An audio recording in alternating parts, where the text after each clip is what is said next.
approaching the rendezvous point outside Atari space. Helm, bring us out of warp. Dropping to impulse. Ionic interference surging, Captain.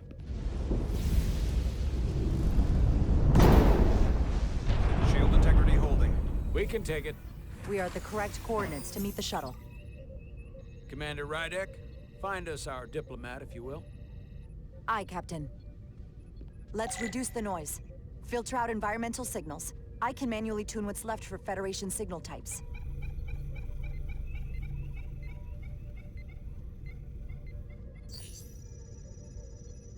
I've located the shuttle. Opening comms. On screen.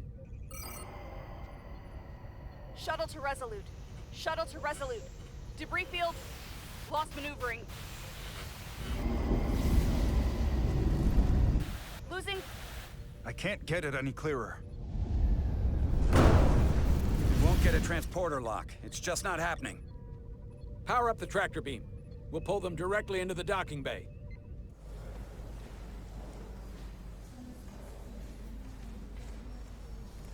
Diaz, you good to run the tractor emitter? Yes, sir. You sure?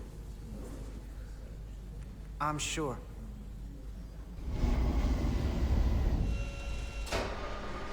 Come on, Diaz. First thing, lock onto the shuttle and stabilize the rotation.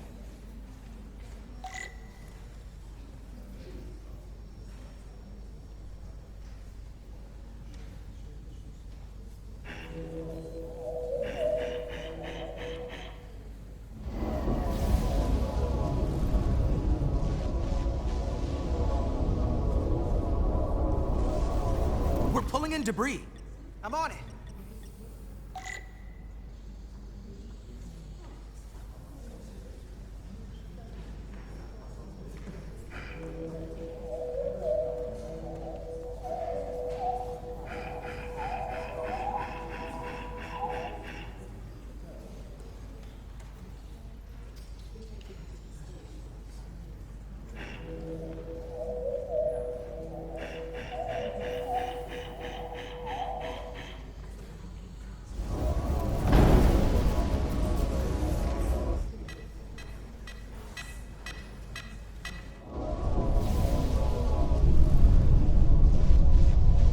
That's gonna take out the shuttle. Diaz, the bridge. There's a large piece of debris headed for the shuttle. The tractor beam can't handle it. Can our shields take it? I believe so. Commander Rydek, plot an intercept course. On it.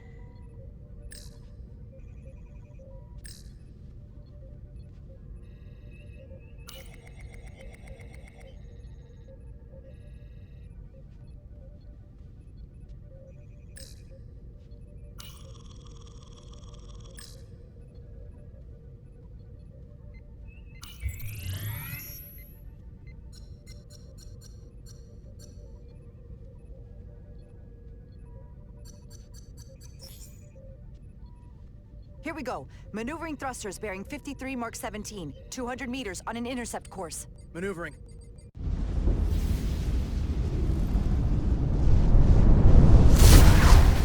Got it. Whoa! Someone's working hard on the bridge.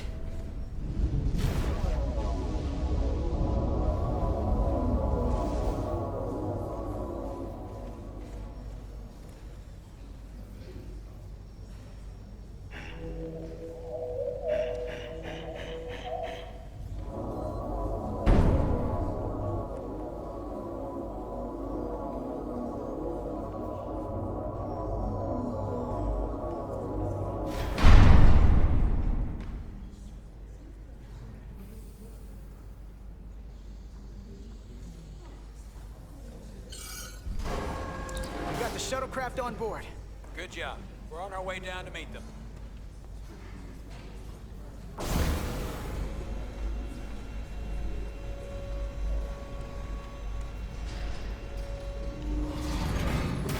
Terra firma, so to speak. Ambassador Spock?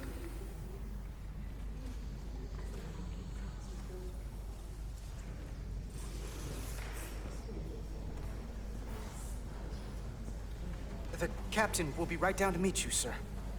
In that case, I will wait for him here.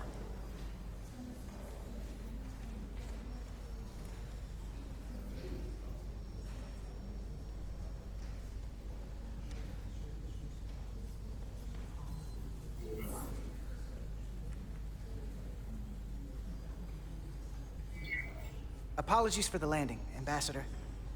I was operating the tractor beam, sir. I take responsibility. It was not the smoothest transit, but you got us here safely. That is what matters. We thought we were prepared for our arrival in Hotari space, but it is evident my craft was not sufficiently robust for such intense ionic activity. The storm has been pretty intense. There was an element that was most unusual. Before you came to our aid, our maneuvering thrusters and impulse engines were rendered inoperable. So we attempted a short traversal at warp speed, only to find that we could not achieve warp at all, even though our diagnostics computer showed no faults or anomalies. What do you make of that? When all indications say that warp speed is possible, but in practice, we find it is not. Well, this storm is one of the strangest phenomena we've ever encountered. It's disrupted other systems. Who knows what it might do to a warp drive? Yes, it would seem further investigation is called for. Take readings, run some additional diagnostic checks, and we'll get to the bottom of this. Quite logical, Petty Officer... Carter Diaz. Sir. Thank you. Ambassador Spock, Excuse me. I'm honored to have you aboard. I'd like to get right to it. We're already behind.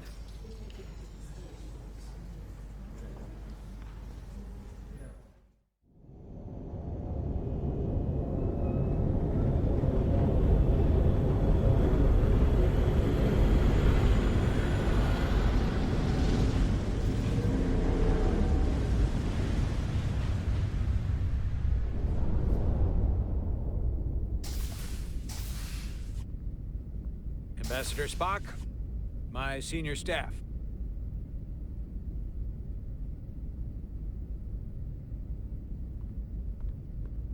It's not every day that a captain gets to welcome a Starfleet legend aboard. You flatter me, Captain Solano.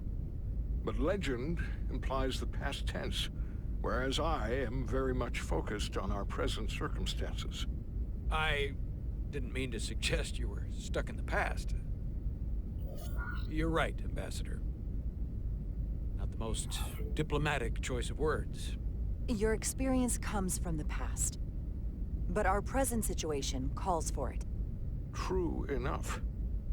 We were hoping you could fill us in on the details. We got the basics from Starfleet. Two formerly peaceful neighbors are now on the brink of war. Indeed, and the tension between them grows fiercer by the hour.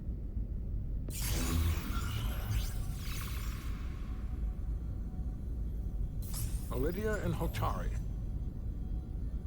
The Lydians are the more advanced species. They made first contact with the Hotari over a century ago. This is Tau, the Hotari moon. It is rich in dilithium, and for decades, the Hotari and the Lydians have shared a mining operation there. The Lydians provide the technological resources, while the Hotari have served as the labor force. The stability of that arrangement was the source of their peace. Until recently. The Hotari have suddenly and forcefully seized control of the mining operations and expelled the Lydians from their system. That is the official story, as told by the Hotari when they requested Federation mediation. But the details remain scant.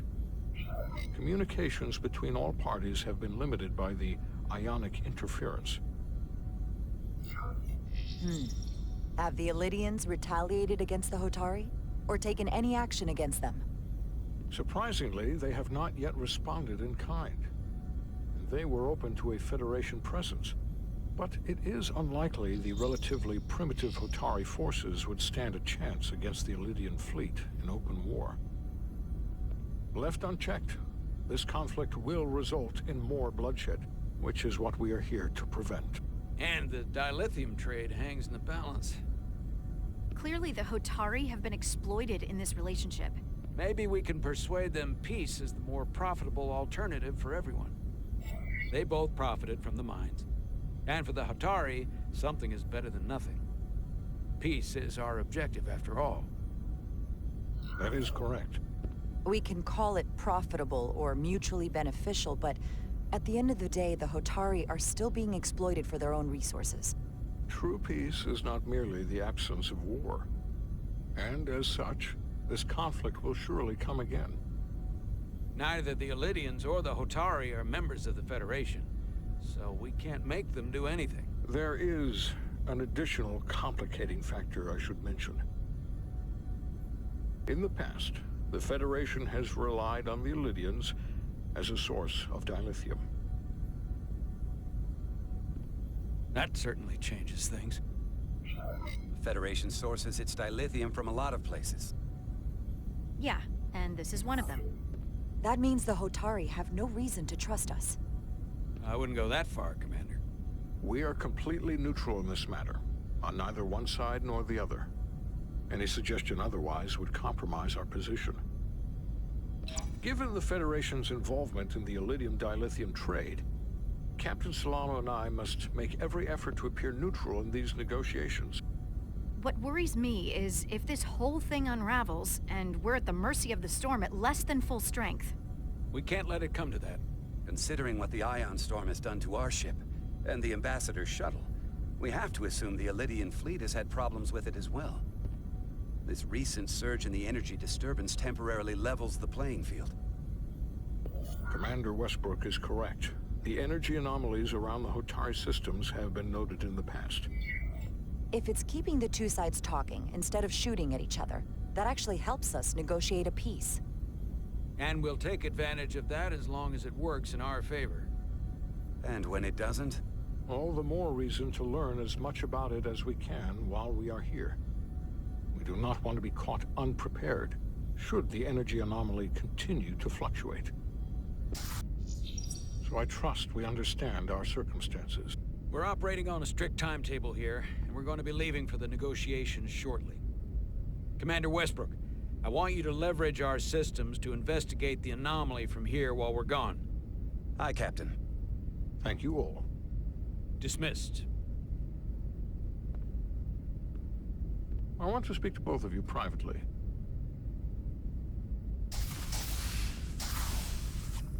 Ambassador Spock, I'd like to make a formal introduction. My first officer, Commander Jara Rydek. Commander, as you are aware, there are limits to what Captain Solano and I can do in our official capacity as representatives of the Federation. But someone in an unofficial capacity, your first officer, for example, would not be bound by those restrictions. Commander Rydek could ingratiate herself to certain parties behind the scenes, where they may be more candid in revealing information that could lead to a resolution. She certainly goes her own way. Maybe that helps in this case. It would be unconventional. I'm honored to be included in the negotiation process. You're not just included, you are instrumental. Well, I hope Commander Rydek will have more luck finding out what really happened than we will through official diplomatic channels. The fate of the negotiations, the interests of the Federation, and the prospect for peace may very well depend on it.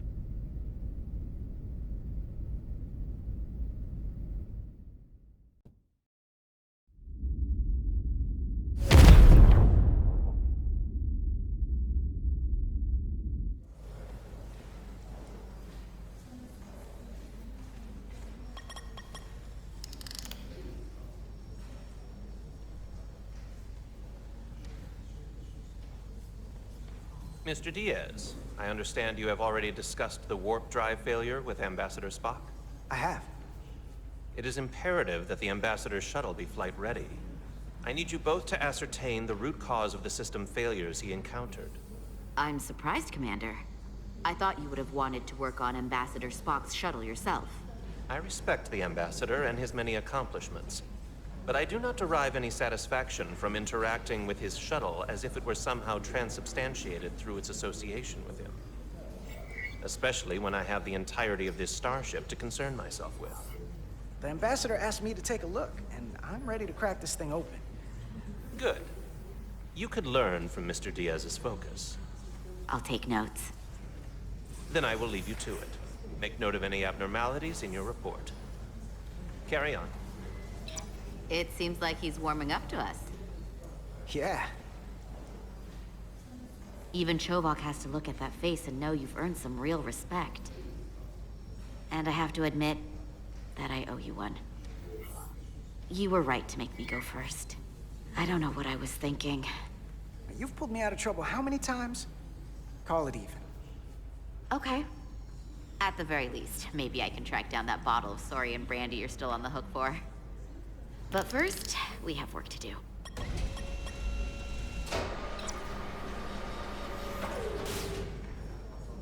Ready to go? All set. Let's run the diagnostic.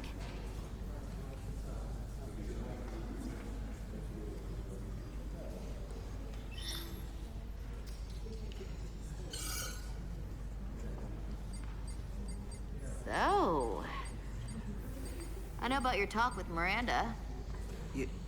You do? She sent me a Priority 1 dispatch right after your conversation. I'm happy for you. Both of you.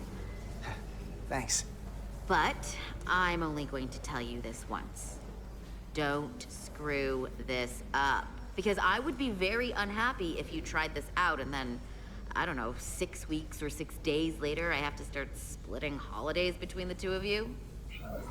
All because things went south and you're not on speaking terms. That just isn't gonna work for me. You really don't believe in me, huh? It's not you. Or her. Just running the numbers, and things don't work out more often than they do. I like my friends, and I like our group. I don't want to lose that. Is that thing done? Yeah, it's wrapping up. Let's see. The relays along the primary EPS are blown.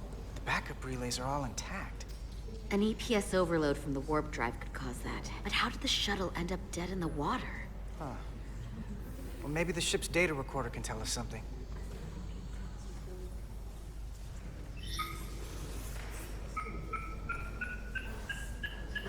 Here. They were only about 8 minutes from their plotted warp point. No faults, just those warnings. What are they?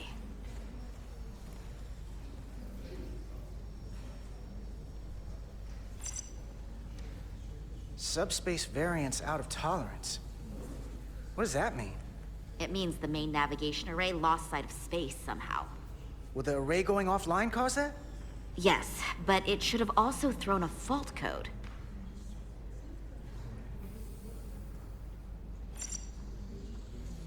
The warp field became inverted suddenly. I've seen this happen when the center warp coil cracks. A cracked warp coil throws a fault code. Still, we should take a look.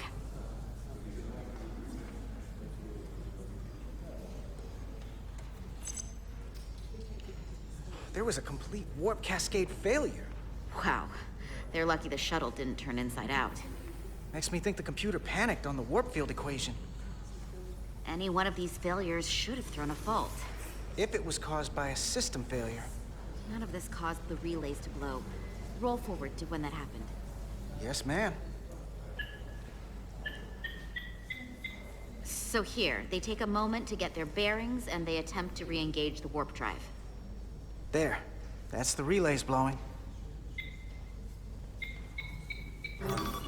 And look, there's another warp system alert. They're all the same. Subspace variance out of tolerance, or warp inversions.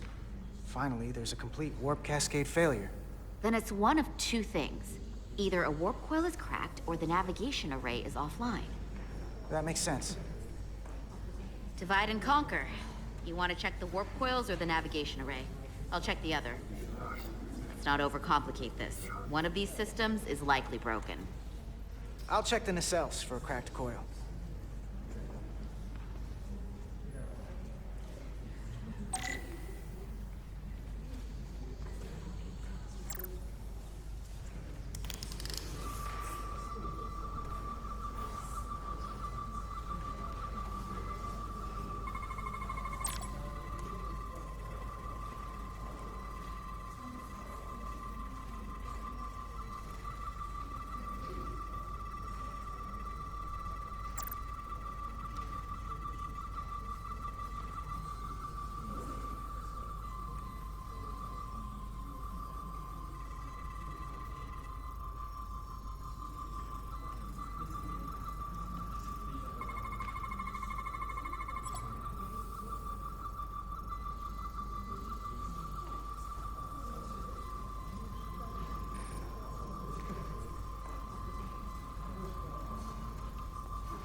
I checked every coil on the port nacelle for imbalances. If any coil in either engine were cracked, I would have detected it. So, it must be the navigation array. Except it's not. Checked and double-checked. Well, the readings don't lie. Here comes the security detail for the way team.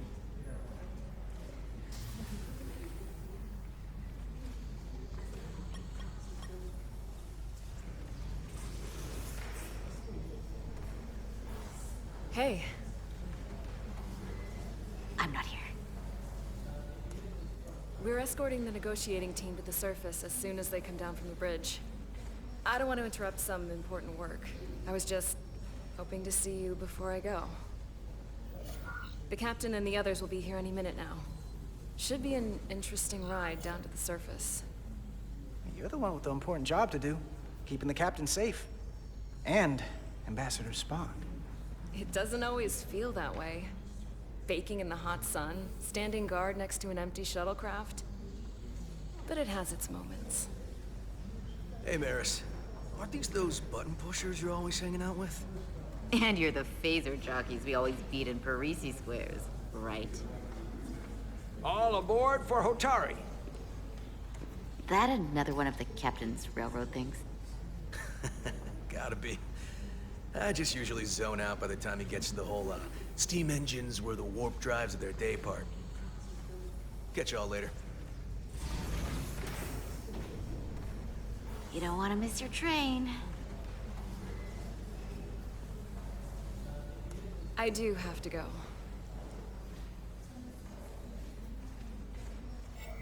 Not gonna lie, I'd rather not leave right now. More important things on my mind.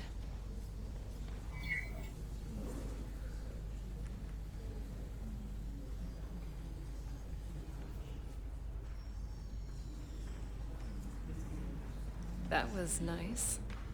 Yeah, it was. Save some of that for when I get back. You've got a deal.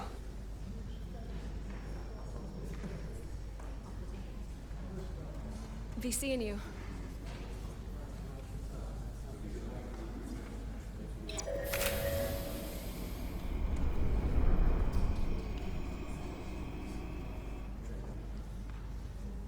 Etzelar Diaz. If you could float back down to reality, we still have a ways to go. All right, where were we? So, the warp coils in the navigation array are fine, but the nav computer doesn't seem to think so. I'm out of ideas short of field stripping the shuttle from bow to stern. You wanna take this out of the shuttle and throw it on the bench? Oh, real hands-on maintenance. I like it. Okay, the nav computer is patched into the ship. The ship's computer can double-check our work. If the shuttle's nav computer is putting out false data, we'll know it. Let's run through the shuttle's logs again. Running now.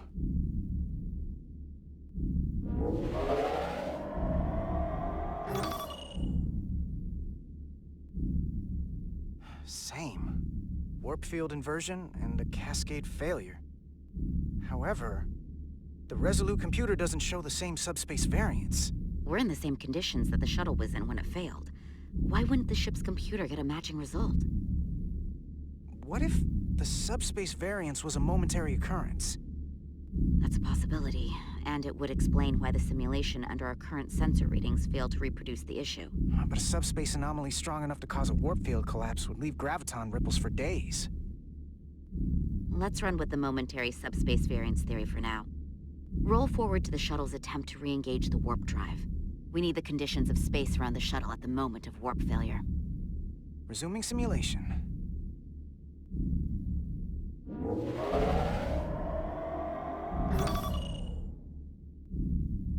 Error in warp field calculation. Cochrane formula variables are out of range. That right there. Take the shuttle sensor data from that moment. Computer, why did the warp field calculation fail? Warp field pressure returned non-orthogonal. Results are undefined. That doesn't help. Wait, what if we use a different ship? Put the Resolute into the simulation instead of the shuttle. Yeah, it should warp just fine. Unless...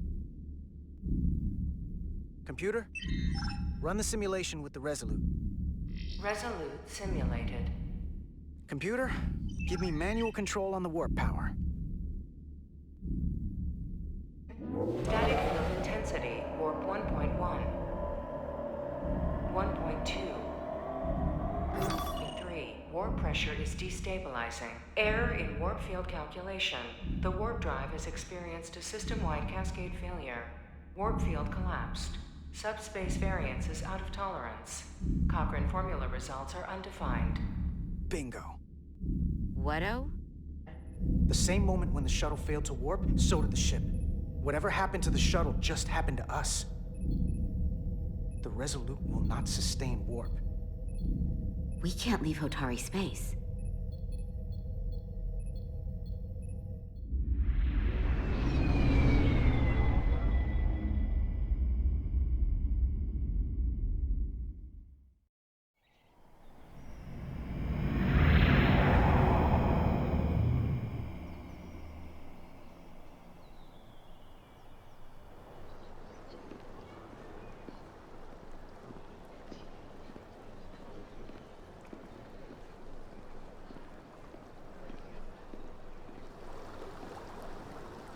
Ambassador Spock, Captain Solano, welcome to Hotari. We are honored you have come. My name is Tylos Altaris, Minister of Diplomatic Affairs. The honor is ours, and this is Commander Jara Rydick, first officer aboard the USS Resolute.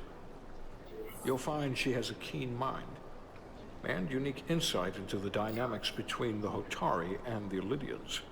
We are honored to be here as representatives of the Federation. I'm so glad. These must be the representatives of the mighty Federation, the reigning authority in the galaxy. Or so we've been led to believe. Whether that's true or not remains to be seen.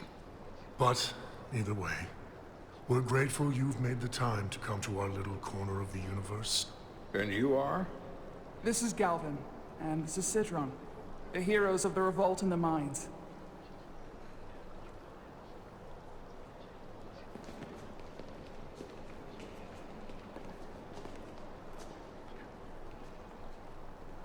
Let's hope this is the last time we ever have to come here. If you'll excuse me.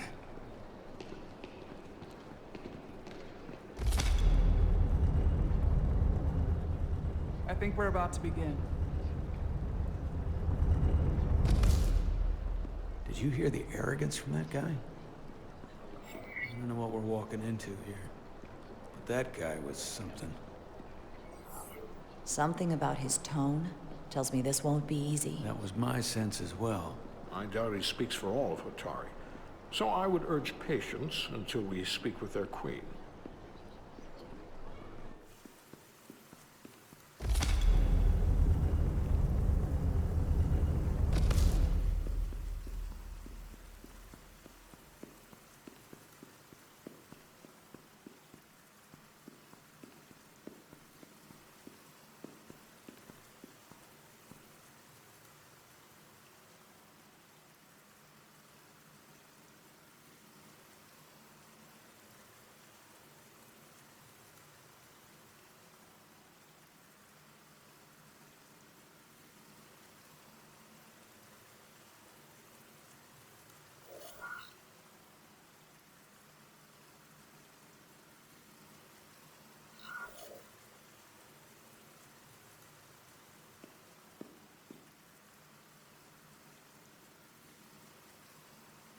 Ambassador Spock, welcome to Hotari Prime. The honor is mine, Your Majesty. That the Federation would send one of their most respected representatives is not only an honor to the Hotari people and their queen, but a recognition of our stature and importance. Let's get on with it, shall we?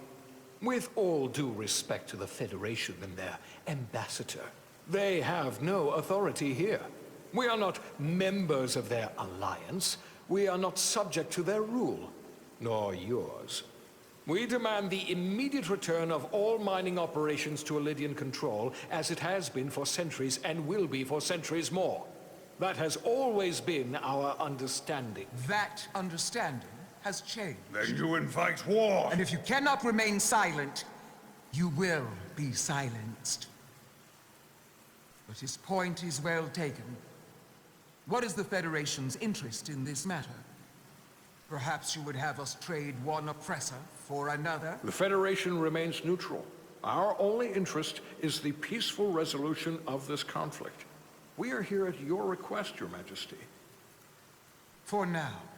Saying this wouldn't be easy was an understatement. I thought they wanted us here. Was there something you wanted to say, Captain? Oh, no. My apologies. And what about the Kobliad? She's not part She can speak for herself, can't she? Then let her.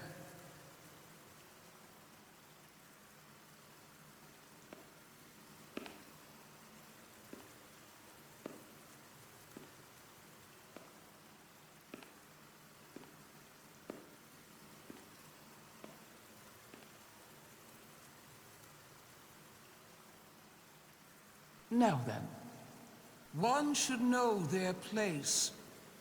What you might be somewhere else is not what you are here. Which is standing before a queen. And a queen deserves respect. A bow is not too much to ask. Is Hotari Prime, heart of the Hotari system. My apologies, Your Majesty. I meant no disrespect.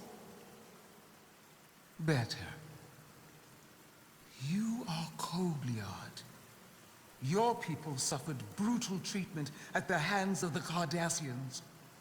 Their injustice towards the Kobliad is as unimaginable as it is unforgivable. Not unlike how we have been treated by the Alidians. As much as they'd have you believe they are the victims here, remember it was the Hotari who attacked us. Hundreds of innocent Alidians were slaughtered without mercy in those mines. The blood is on their hands, not ours. Quiet! If after all the Kobliad suffered, you finally had the chance to right that wrong, to get out from under their control, would you take it? Or would you negotiate a peace?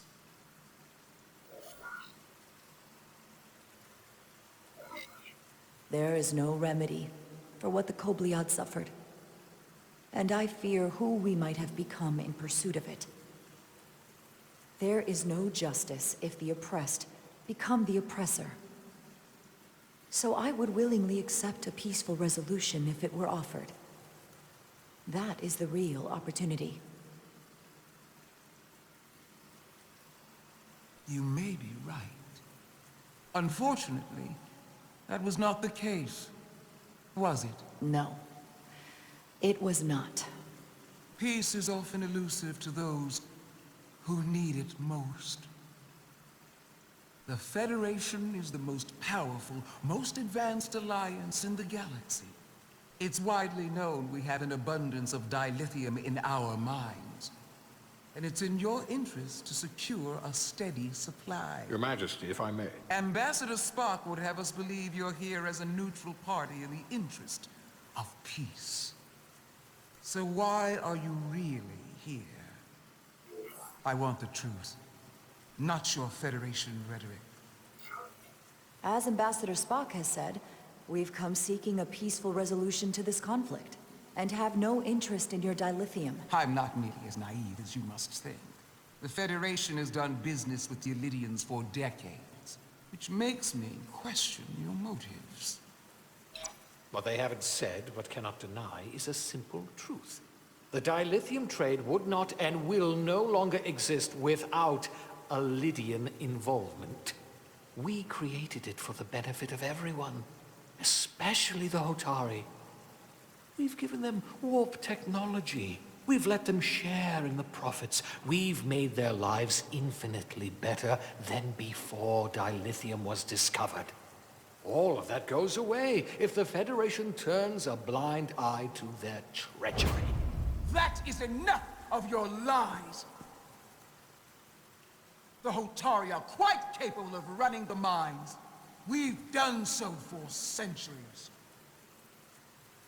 So tell me, who deserves control of the dilithium trade and the mines on Tau? Who should the Federation recognize? The Hotari or the Alidians? It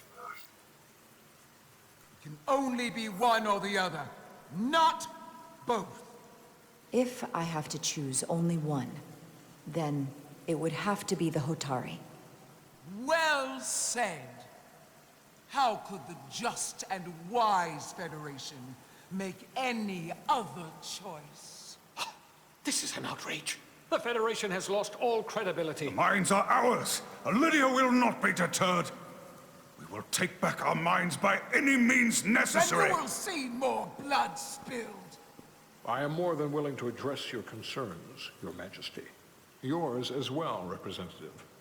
But I suggest we could have a more productive conversation with a smaller group. Perhaps only the most essential representatives.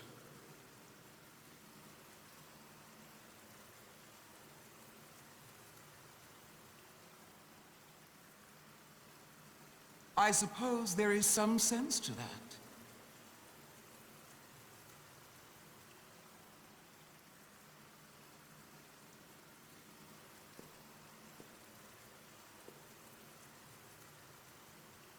I hope we meet again. Commander Jara Rydek, Your Majesty. It's been a pleasure, Commander Rydek.